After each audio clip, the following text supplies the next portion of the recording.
코로나19로 바이러스 하나가 이전에 경험하지 못한 부정적이고 긍정적인 많은 것을 경험하게 하고 있습니다. 여러분 여기에 동의하시죠? 이런 가운데 우리 교회들도 마찬가지입니다. 그동안 교회에 아무런 제약 없이 모일 수 있는 것이 얼마나 감사한 일인지 우리가 깨닫지 못했었죠. 그것은 여러분들에게 뿐만이 아니라 저도 마찬가지입니다. 목사도요, 우리나라에서 이렇게 예배 생활을 하고 또 목회를 하다 보니 여러분들이 교회에 모여 있는 것, 이것이 주일만 되면 그리고 모임 시간만 되면 당연한 것인 줄 알았는데 이런 어려움을 당하니까 모이지 못하는 것, 저도 이런 특수한 상황을 경험하면서 참 어떻게 앞으로 우리가 살아가야 할 것인가에 대해서 대비를 세우고 해야 되겠다는 마음을 가질 수 있습니다. 그런데 원해도 모일 수 없을 때가 있다는 것을 이번 이 기회에 우리가 알게 됐죠. 이를 위해서 영상과 디지털 기술이 얼마나 긍정적인 영향도 끼칠 수 있는지 그걸 알게 됐습니다. 그러면서 제가 매주 토요일이면 주일 예배를 미리 녹화하고 그걸 편집해 가지고 주일이 되면 여러분들에게 11시 되면 띄워서 함께 예배를 드릴 수 있도록 했죠. 여러분 기억하십니까? 매주 영상 편집 기술이 한 주 한 주 제가 늘어갔던 것 여러분 기억하세요? 처음 한 주간보다 그 다음 주간에 뭔가 좀 추가가 되고 그 다음 주간에 부족한 게 있으면 뭔가 기술이 하나 추가되었던 것 여러분들 잘 못 느끼실지도 모르겠어요. 여러분들은 TV 보는 것이나 그냥 영상 예배를 드리는 것이나 비슷하니까 잘 모르겠는데 저는 지난주와 이번 주가 무슨 영상 기술이 더 들어갔는지 알 수 있었습니다. 동기 목사님들 카톡방에서 이 영상 예배에 대해서 이야기를 해보면 한결같이 이 영상 편집 기술을 다 새롭게 배웠다 이런 목사님들이 참 많은 것을 볼 수 있습니다. 참 긍정적인 영향이었습니다. 목사가 이것도 배우고 전문가 수준이 돼야 되는구나. 개척교회 목사는 이제 다른 사람한테 맡길 수도 없으니까 이것도 전문가적인 수준이 돼야 되는구나 하는 것도 생각하게 됐습니다. 그런데 모여서 예배 드리지 않고 영상 예배를 드리는 것도 가능한가 하는 것에 대한 토론은 저희 목회자들 사이에서도 많이 있었고요. 우리 성도님들 사이에서도 아마 이 영상 예배가 가능한가 하는 것은 많이 이야기가 되었지 않았나 그렇게 생각합니다. 그런데 더욱 중요한 것은요. 영상으로 예배 드리는 것으로 인해 성도들이 개인적 편의적으로 예배 드리는데 익숙해지지 않을까 하는 걱정이 앞서는 것이었어요. 그러니까 주일만 되면 우리가 모여서 예배 드리는 것이 당연한 것이었는데 그냥 가정에 앉아서 편하게 예배를 드릴 수 있는 그 영상 예배를 이렇게도 드릴 수 있구나 그렇게 생각하고 이제 이 영상 예배가 편하니까 이렇게 예배를 드려도 되는데 굳이 교회 나갈 필요가 없겠다 이런 생각을 하게 되는 게 염려되는 거죠. 근데 여러분 예배는 그것 기억하십시오. 한번 따라하겠습니다. 하나님과 우리와의 인격적인 만남. 예배는 하나님과 나 자신과의 인격적인 만남이 중요합니다. 영상을 통해서도 가능하지만 여러분이 사랑하는 사람과의 어떤 대화법이나 사랑하는 사람이 생기면 대화법이나 이런 걸 저도 대학교 때 많이 이렇게 생각을 하고 책을 읽었던 기억이 납니다. 그런데 그 대화법에는 사람이 줄 수 있는 음성보다는 그 제스처나 이런 것을 통해서 더 많은 메시지가 전해진다는 걸 여러분 알고 있죠. 여러분이 영상을 통해서 함께 찬양도 동참할 수 있고 여러분이 영상을 통해서 설교 말씀도 들을 수 있지만 영상을 통해 찬양을 드리는 것 여러분 교회에 나와서 찬양 드리는 것과 동일하지 않죠? 여러분들이 함께 그 회중 안에서 함께 찬양하고 함께 사도신경도 고백하고 함께 말씀을 나누고 이렇게 하는 게 뭔가 다르다는 것을 느낄 수 있을 거예요. 그게 뭐냐면 인격적인 만남이 없는 곳에서 이루어질 수 없는 제약적인 커뮤니케이션이 있다는 겁니다. 그래서 영상 예배보다는 하나님의 은혜 가운데 함께 우리가 성도들이 모여서 드리는 예배가 중요합니다. 여러분 이것 잊지 마시기를 간절히 바랍니다.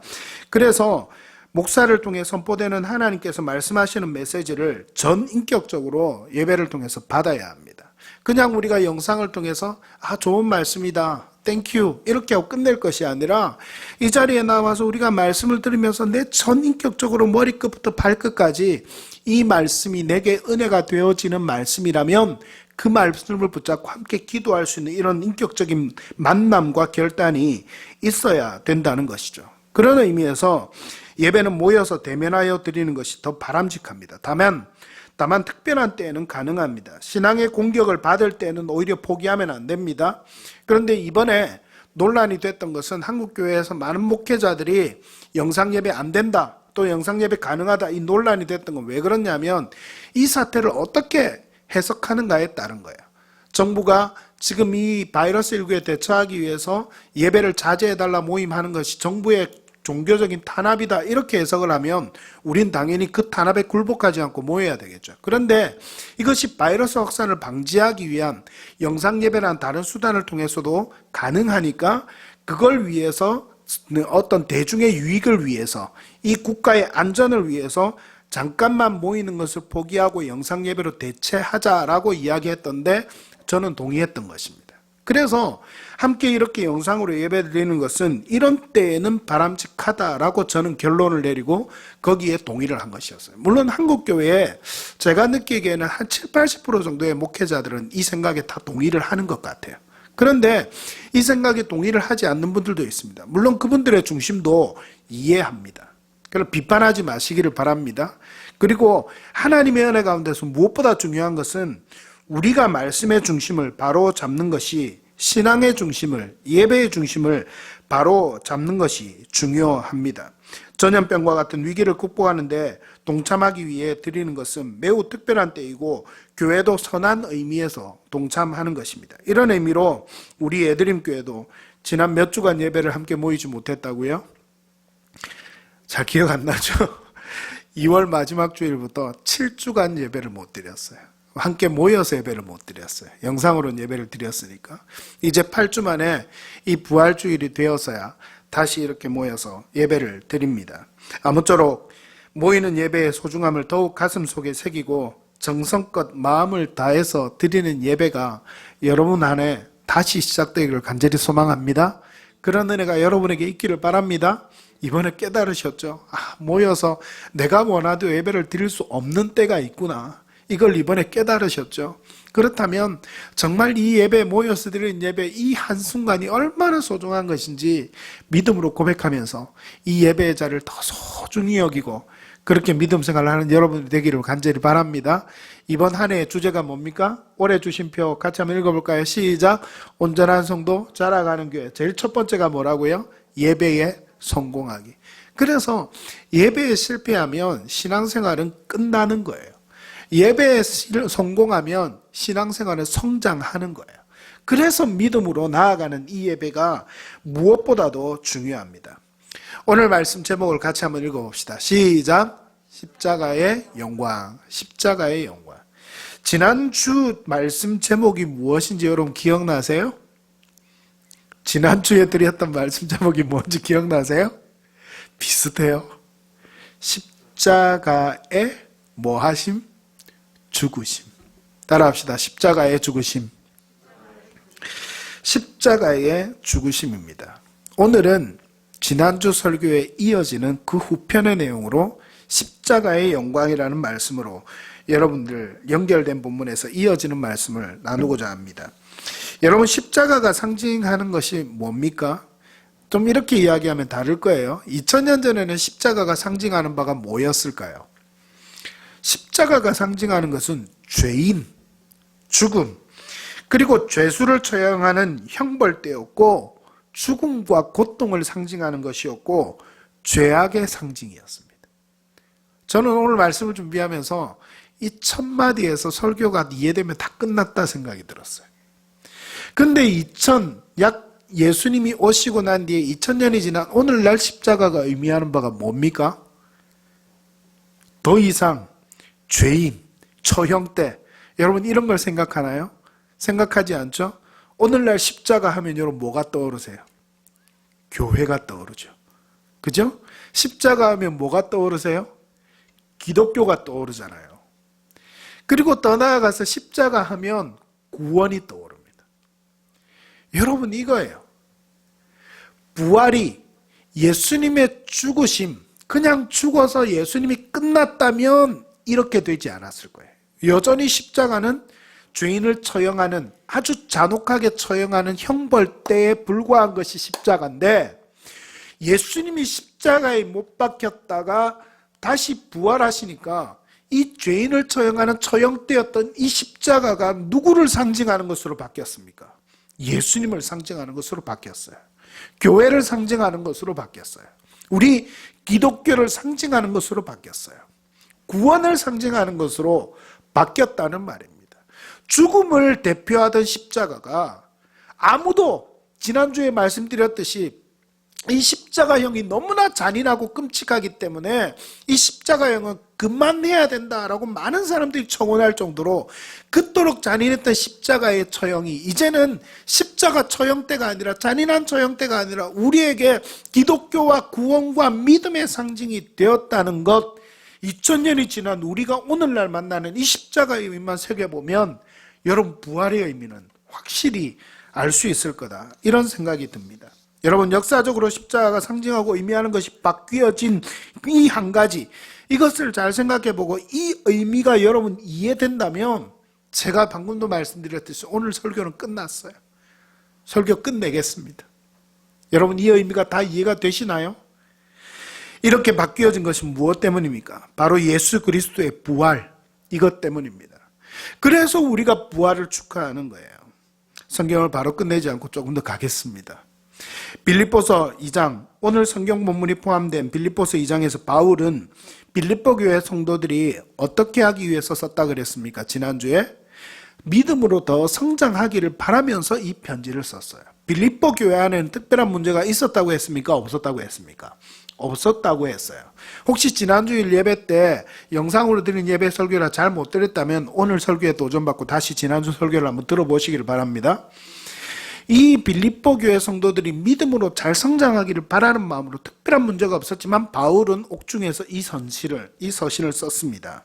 그런데 그 중에서 겸손하게 섬기는 신앙의 삶에 대해서 이야기하기 위해서 2장 1절부터 5절까지 너희가 겸손하게 서로 섬기고 사랑하라, 이렇게 4절까지 이야기하다가 5절 말씀대에서 본문이 끊어지지 않았어요. 계속 연결되는 본문 안에서 누구의 이야기를 가지고 오냐면 예수님의 이야기를 가지고 옵니다. 너희가 겸손하게 서로 섬기고 이렇게 살아라. 그것이 정말 우리 믿음 안에 사는 사람들이 바람직한 것이다. 너희 안에 예수 그리스도의 마음을 품으라 하면서 5절 말씀을 연결해서 시작하는 거예요. 그리고 나서 지난주에 여러분에게 말씀을 드렸듯이 십자가에 못 박히신 예수님에 대해서 이야기합니다. 낮아질 대로 낮아지신, 이것을 두 글자로 표현하면 뭐라고 했죠? 겸손이라고 했습니다. 낮아질 대로 낮아지신 그 최고의, 지상 최고의 겸손해지신 모습을 가지고 예수님은 십자가를 향해 나아가셨고 십자가를 지셨어요. 그리고 십자가를 지시고 십자가에 못 박혀 죽으셨어요. 그것이 바로 겸손에 대한 예수님의 신앙의 모습이라는 말입니다. 예수님은 말씀하셨습니다. 여러분 기억하십니까? 누구든지 자기를 높이는 자는 어떻게 된다고요? 낮아지고, 자기를 낮추는 자는 어떻게 된다고요? 높아지리라. 그리고 누구든지 제 목숨을 구원코자 하면 잃을 것이요, 누구든지 나를 위하여 제 목숨을 잃으면 어떻게 된다고요? 찾으리라. 예수님은 이렇게 우리에게 말씀하셨어요. 그리고 누구든지 이 어린아이와 같이 자기를 낮추는 그 이가 천국에서 어떤 자라고요? 큰 자다. 예수님은 살아계실 때 이렇게 제자들에게 말씀하셨습니다. 여러분 낮추십시오. 여러분 겸손하십시오. 십자가의 능력을 가지는 성도님들이 되시기를 간절히 바랍니다. 여러분 기억하십시오. 신앙은 주님을 따라가는 겸손함이 있을 때에 진정한 가치를 바라게 됩니다. 자라가게 됩니다. 낮아지고 겸손한 마음과 삶의 자세를 가지고 살아가는 저와 여러분이 될 수 있기를 간절히 소망합니다. 그런데 지난주 8절에 이어지는 오늘 본문은 이렇게 겸손한 예수 그리스도의 예수 그리스도의 모습이 이렇게 끝나지 않는다는 것을 말씀하고 있는 겁니다. 즉 십자가의 죽음으로 끝나지 않는다는 거예요. 본문 9절을 어떻게 시작합니까? 본문 9절 맨 앞에 어떻게 시작하는지 여러분 한번 보십시오. 뭐라고 시작하죠? 네 글자로 이러므로, 그러므로, 이러므로 이렇게 해석할 수 있어요. 이 단어의 원어적인 의미를 찾아보니까 결과적으로 따라서 이 말입니다. 이게 어떤 의미를 가지는가 하면 예수님의 앞선 행위에 대한 보답이나 그것을 공로로 여겨서 나타나는 뒤의 행동이 아니라는 의미입니다. 그러므로 따라서 결과적으로 이 말은요, 예수님의 이 앞선 행동이 어떤 계획하에 이루어지고 있고 앞선 행동의 결과로 이어지긴 하지만 앞선 행동의 어떤 그 대가 때문에 뒤의 행동이 주어지는 것이 아니라 계속적인 결과적인 연속선상에서 이어지고 있다는 겁니다. 근래에 유명했던 드라마에 유명한 대사가 있습니다. 넌 다 계획이 있구나, 이런 말을 했어요. 모르는 분들이 많은 것 같으니까 넘어가겠습니다. 항상 드라마나 영화의 대사 이야기를 하면 저만 알더라고요. 제가 드라마를 좋아합니다. 모르는 분들은 넘어가시기를 바랍니다. 예수님의 계획 속에 진행되고 있다는 의미입니다. 이 계획 속에서요, 예수님은 뭐 하셨습니까? 부활하셨습니다. 오늘 본문은 십자가에 죽으신 후 부활과 승천을 통해 받으신 영광에 대해서 기록하고 있습니다. 이것을 저는 설교 제목을 붙이기를 뭐라고 표현했냐면 십자가의 영광이라고 이야기를 했습니다. 여러분, 십자가가 2000년 전의 의미로 다시 한번 돌아가 생각해 보면 십자가가 영광스러운 겁니까? 아닙니다. 십자가의 영광은 다소 어폐가 있는 말입니다. 말이 안 되는 말입니다. 그런데 십자가가 영광이 되게 하신 것이 바로 예수 그리스도의 죽으심과 부활의 사건입니다. 부활하신 것, 그리고 다시 사시고 승천하신 것. 오늘 본문에는 부활에 대해서 구체적으로 드러나지 않고 올리신 것이라고 이야기를 하니까 승천에 대해서 말씀하시는 것 같지만 실제로 부활하지 않았으면 이 사건이 없었으니까 이 사건 가운데서 하나님이 무엇을 이루셨는가를 이 본문에서 세 가지를 이야기하고 있는, 간단하게 한번 봅시다. 우리 9절 말씀에 한번 보십시오. 이러므로 하나님이 그를 지극히 높여 모든 이름 위에 뛰어난 이름을 주사, 이렇게 기록이 되어 있습니다. 하나님이 어떻게 했다고요? 그를 지극히 높였다. 그리고 모든 이름 위에 뛰어난 무엇을 주셨다고요? 이름을 주셨다. 하나님이 부활 후에 갖게 하신 중요한 특징 하나가 뭐냐면, 여러분 말씀을 보면서 보십시오. 여러분 잘 기억하셔야 됩니다. 하나님이 그를 높이고 모든 이름 위에 뛰어난 이름을 주셨습니다. 여러분 기억하십니까? 예수님은 스스로 낮추셨습니다. 오늘 본문 이전에 분명히 말씀하시는 것은 예수님은 스스로를 높인 적이 있습니까? 없습니까? 없습니다. 철저하게 낮아지셨어요. 하나님이 인간으로 이 땅에 오시고 인간으로 오신 예수님이 그 중에서도 가장 낮고 낮은, 죄가 없음에도 불구하고 죄인의 자리에 처하고 십자가의 형에 처하는 사람들은 어떤 사람들이었습니까? 가장 극악무도한 죄를 지은 사람이 가장 극악한 형벌을 당할 것이 아니겠습니까? 그러니까 가장 예수님은 낮아지시고 겸손한 자리에 처해서 그렇게 예수님은 죽으셨습니다. 그러나 하나님은 죄의 결과로 맞이하게 되는 죽음, 성경에는 죄의 삭슨 사망이라고 분명히 말씀하죠. 그러니까 죄의 결과로 맞는 것이 죽음인데 하나님이 죽음과 상관이 있는 분입니까? 없는 분입니까? 없는 분이에요. 왜냐하면 죄가 없는 거룩한 분이니까요. 그래서 예수님이 부활하신 겁니다. 이것이 예수님이 하나님 되시는 증거예요. 제가 성탄절과 부활절마다 빠지지 않고 여러분들에게 드리는 말씀이 있습니다. 그게 뭔 줄 아십니까? 세상 사람들은 어림없다 그렇게 이야기를 해요. 어떻게 죽은 자가 사흘 만에 부활할 수 있고 어떻게 동정녀의 몸에서 예수님이 탄생할 수 있냐, 어림없다 그렇게 이야기합니다. 예수님을 믿지 않는 사람들은 비판합니다. 어림없는 소리, 맹목적인 믿음이라고 말합니다. 그렇습니다. 어림없는 소리, 맹목적인 믿음입니다. 하나님을 믿는 믿음은 이런 거예요. 맹목적인 것 같지만, 어림없는 것 같지만, 여러분 하나님이 그 정도의 하나님이 아니라면 여러분이 하나님 믿어야 될 이유가 뭐가 있습니까? 여러분이 예수님 믿고 예수님이 내게 구원을 주신다는 능력의 주님이시라는 것을 어떻게 알아요? 세상 사람들과 같이, 세상 사람들이 자신이 만든 신과 같이 그냥 이 세상에 평범하게 와서 죽고 그냥 흙에 묻혀서 그냥 있는 존재라면 그게 우리와 다를 바가 뭐가 있어요? 그리스 로마 신화를 제가 자주 이야기합니다. 그리스 로마 신화에 나오는 신들은요, 사람들이 만든 신의 모습이 그대로 투영되어 있어요.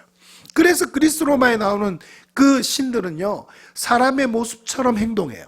사람의 모습을 갖고 있고 실제로 사람과 사랑에 빠지기도 하고 질투해서 없애기도 하고 죽이기도 하고 막 이런 일들이 그리스 로마 신화의 신들의 모습에는 많이 나타납니다. 그러면서 예수 안 믿는 사람들은 뭐라고 하는 줄 아세요? 그리스 로마 신화와 기독교를 비교해서 비판해 놓은 분들의 이야기를 제가 비신자의 이야기를 한번 읽어보니까 이렇게 인간적인 모습의 신들은 얼마나 좋냐. 근데 예수님은 하나님은 너무 권위적이 아니냐. 이렇게 이야기를 해요. 근데 믿음을 가진 눈으로 바라보면 그것이 다르게 보이는 거야. 하나님과 신, 아니 사람과 신은 차이가 있어야 될 거 아니에요. 하나님이 우리에게 낮고 낮은 이 땅에 오셔서 우리를 위해서 모든 것을 사랑해 주시고 자신의 생명을 주시기도 하지만 그러나 전능하신 하나님, 불가능한 것이 없는 하나님, 우리는 연약하고 우리는 나약하지만 하나님은 그렇지 않으신 분, 그 차이가 있어야 되는 것 아닙니까? 하나님이신데 사람과 똑같다, 신인데 사람과 똑같다, 그게 무슨 하나님입니까? 그게 무슨 신입니까? 사람들의 투영해서 만들어낸 신의 모습은 이렇습니다. 그러나 우리가 믿는 하나님은 모든 것이 가능하고 무언가 초월적인 존재가 되어야 마땅하지 않습니까? 하나님이 우리 인간과 동일하면 저는 믿지 않겠습니다. 저는 하나님이 저와 동일하다면 저는 믿지 않겠어요. 그러나 낮아질 대로 낮아지셔서 맞이한 죽음의 결과는 뭐였습니까? 오늘 성경 마지막 11절 말씀에 나타난 두 글자가 이야기해 줍니다. 영광이었어요. 맞이한 죽음의 결과는 영광입니다. 본문 9절에서 하나님이 그를 높여라고 기록되어 있는데 여기서 높여라는 말의 의미는 최고로 높였다는 의미예요. 그래서 성경을 여러분들이 원어적으로 못 보니까 저 같은 사람이 필요한 거예요. 원어적으로 가보면 최고로 높이다, 어떤 사람을 가장 높은 곳으로 끌어올리다라는 의미가 있어요. 이것은 하나님은 가장 무서운 형태의 죽음까지도 받아들일 정도로 하나님께 순종하고 자기를 낮추셔서 예수 그리스도를 죽은 자 가운데서 부활하셔서 최고로 권위 있는 자리에 하나님은 올려놓으신 거예요. 최고로 권위 있는 자리에 하나님을 올려놓으신 겁니다. 한 신학자는 그렇게 말합니다. 그것은 죽음을 받아들이고 죽음을 격파한 것이었다. 한 신학자는 이렇게 이야기해요. 저는 이 짧은 한마디에 엄청난 진리가 내포되어 있다 생각을 합니다. 죽음을 받아들이고 죽음을 격파한 것이었다. 죽었는데 끝인 줄 알았는데 끝난 게 아니라 더 큰 사건의 시작이었던 것입니다. 결과적으로 이 말씀의 의미는 예수 그리스도께서 높아지셨는데 그 높이가 하나님에 의해서 우주 만물의 최고 권위를 지니는 자리에까지 높아진 것이다. 이렇게 이야기하는 거예요. 이렇게 해석할 수 있는 거예요. 계속해서 두 번째 10절 말씀을 한번 봅시다. 10절 말씀 같이 한번 읽겠습니다. 시작. 하늘에 있는 자들과 땅에 있는 자들과 땅 아래에 있는 자들로 모든 무릎을 예수의 이름에 꿇게 하시고 아멘. 모든 무릎을 누구 앞에 꿇게 하셨다고요? 예수의 이름에 꿇게 하셨다 이 말이에요. 당시 사람들에게 예수라는 이름, 예수라는 인물은 어떤 사람들이었을까요? 여러분 생각해 보십시오. 예수님은 누구의 아들? 목수의 아들. 당시 사람들에게. 그 당시 사람들에게 예수님 목수의 아들 뿐이었어요. 시골 나사렛, 어촌, 작은 동네 출신이었어요. 보잘것없는 존재였어요. 연약한 인간이었고 나중에는 사람들의 노예가 된 존재였고 신성모독의 죄를 지은 죄수에 불과한 사람이 바로 예수였습니다. 당시에 그랬어요. 그런데 이 죄를, 그러나 이 예수를 예수님께서, 하나님께서 그리스도로 삼으시고 주로 삼으셨다고 말하고 있는 거예요. 버나드라는 신학자는 이렇게 말합니다. 이 구절의 의미에 대해서 다음과 같이 말합니다. 완전하게 순종하던 자가 이제 완전하게 순종을 받지 않으면 안 되는 존재가 되었다. 완전하게 순종하던 자가 이제 완전하게 순종을 받지 않으면 안 된다. 그래서 모든 사람들이 모든 무릎을 꿇고 그에게 경의를 표하며 신하의 예를 표해야 한다는 것이었습니다. 그런 의미로 이 신학자는 해석을 해요. 모든 무릎을 예수의 이름에 꿇게 하신다. 이 예수라는 이름이 너무나도 보잘것없는 것이었지만 하나님 앞에서 낮추고 겸손해지셔서 부활하시고 하나님이 스스로 그 이름을 증명하시니까 그 예수의 이름이 가장 높아지는 거예요. 그리고 사람들이 멸시하던 그 이름이, 이제는 천대받던 그 이름이 이제는 영광과 권위 있는, 그리고 하나님의 이름이 되었다라는 것입니다. 할렐루야. 여러분, 이 사실, 여러분들이 믿는 예수님이 이런 분이라는 거예요. 마지막으로 11절에서 말씀하고 있습니다. 같이 읽읍시다. 시작.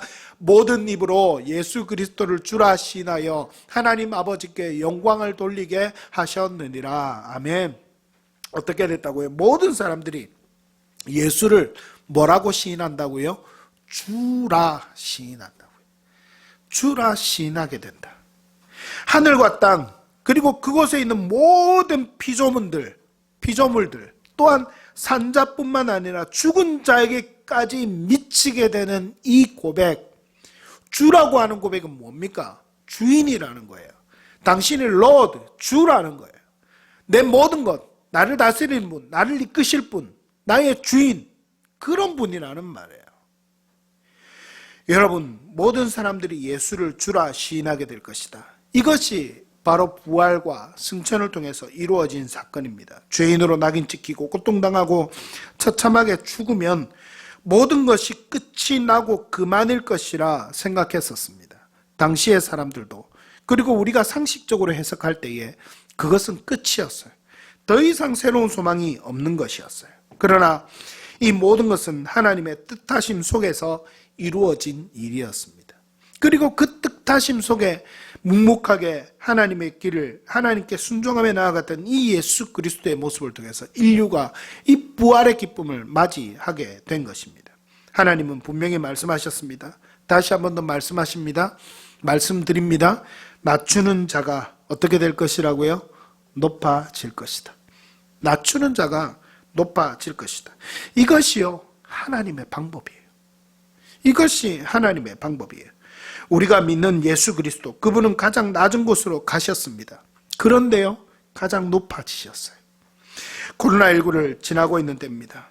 이 말씀을 적용해 봅니다. 코로나19를 지나고 있습니다. 경제가 돌아가지 않으니 개인과 가정 모두가 힘들다고 합니다. 그래서 국가적으로 모든 사람들에게 재정을 나눠준다고도 이야기합니다.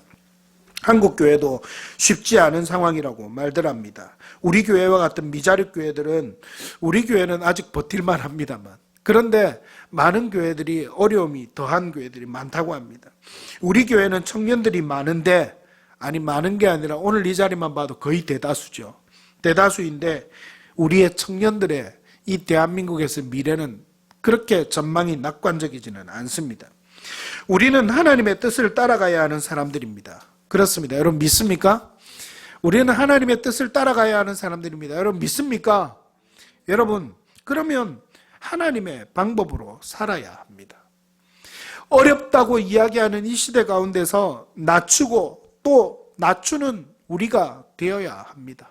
마음을 높이지 마십시오. 고개를 축혀 세우지 마십시오. 하나님을 따라서 낮은 곳을 바라보고 그리고 믿음으로 살아갈 수 있는 여러분이 되시기를 간절히 바랍니다. 하나님의 뜻에 순종하며 하나님의 백성답게 살아가십시오. 고개를 낮추고 무릎을 꿇고 하나님을 향해서, 사람을 향해서 낮추어 그렇게 믿음으로 겸손하게 살아야 합니다. 때가 되면요, 하나님께서 예수 그리스도를 부활의 영광의 자리에 올려놓으셨듯 때가 되면 하나님께서 우리를 높여 주시리라 믿습니다. 이것이 하나님을 따라가는 사람들이 경험해야 할 부활의 축복입니다. 할렐루야. 모든 어두움들이 물러갑니다. 그러나 그 어두움들이 물러가기 전에 우리에게 참으로 있어야 되는 건 무엇인 줄 아십니까? 낮추고 또 낮추는 거예요. 낮추면서 그 낮춰진 자리에서 하나님의 높이심을 경험하는 거예요. 다른 것 하지 않고 하나님을 의지했더니 하나님께서 내 길을 잘 되게 하시고 인도해 주시고 축복해 주시더라라는 간증의 자리에 여러분들도 설 수 있기를 간절히 바랍니다. 교회도 더 낮아져야만 합니다. 웅장한 건물이 다가 아닙니다. 많은 성도의 수를 자랑할 때가 이제 더 이상 이 한국교회는 아니에요. 세상 속으로, 사람들 속으로 더 들어가야만 합니다. 세상과 사람들과 눈높이를 맞추어야 합니다. 더없이 낮고 낮은 자리에까지 내려가셔서 마침내 죽음과 사망의 권세를 이기고 그 자리를 박차고 나오신 주님을 믿는 우리가 아닙니까?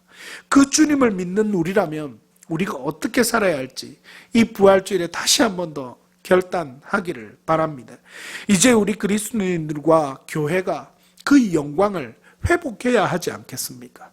땅에 떨어진 이 교회의 권위, 땅에 떨어진 우리 그리스도인들의 권위, 우리가 회복해야 될 때가 아닙니까? 어떻게 회복해야 합니까? 부활의 기쁨을 내게 주셨으니 충만하게 찬양할지어다. 지금도 나가서 세상에 선포만 하겠습니까? 아니지요. 그 부활적에 있었던 가장 낮고 낮은 자리에 처했을 때 하나님이 높여주셨던 것처럼, 가장 낮은 자리에 있을 때 하나님이 높여주시니 하나님이 더 없는 영광을 예수께 붙여주신 것. 여러분, 그런 믿음의 고백이 우리에게 있어야 되지 않겠습니까? 스스로 높아지는 게 아니라 누가 높여주신다고요? 하나님께서 높여주시는 것. 그 삶을 통해서 하나님이 영광을 받으십니다. 말씀을 맺습니다. 2020년 부활절, 이날을 기억하십시오. 여러분, 오늘 이날 잊지 마십시오. 2020년 4월 12일 부활절, 이날을 꼭 기억하십시오. 어려움 속에서 절반 이상의 교회들이, 아니 이제 절반보다는 좀 줄었을 것 같아요. 절반 정도의 교회들이 아직도 영상으로 예배드리는 이 현실 속에서 맞이하는 이 부활주일입니다. 정말 성경에서 말씀하시는 하나님의 뜻을 따라 부활의 기쁨을 충만하게 누리는 자리에 나아가는 우리 예드림 성도들이 다 되시기를 축복합니다. 그래서 정말 이 부활의 기쁨이 우리 안에 충만했으면 좋겠어요. 그 기쁨으로 우리 개인과 나라와 민족을 위해서 기도하며 섬기며 이 부활의 기쁨을 나누는 여러분이 되시기를 간절히 바랍니다.